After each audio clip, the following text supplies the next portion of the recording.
Hello friends, welcome to my YouTube channel. तेरे दर्शक बंधु सान भाई को झुरी झुरी घरे भो भो हो कांदुंट ओडिया हिरो अम्लान दास। बापा मिहिर दास और सान भाई अक्लांत को बहुत मन पकाउछंती अभिनेता अम्लान।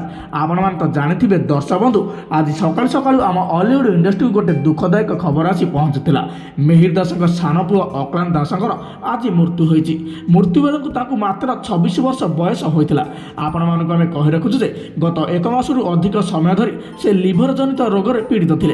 आर चिकित्सा से भुवनेश्वर एम्स हस्पिटाल करुले। चिकित्साधीन अवस्था गतकाली राति 12टा बाजे 3 मिनिट्रे मृत्यु होती। आपण मैंने तो जानते मिहिर दास मृत्यु आज को प्रायतः 1 वर्ष पाखापाखि होता। आबे मात्र किछि दिन तले वर्षिकिया कार्य अम्लान और सान पुओ अक्लांत मिसी करते।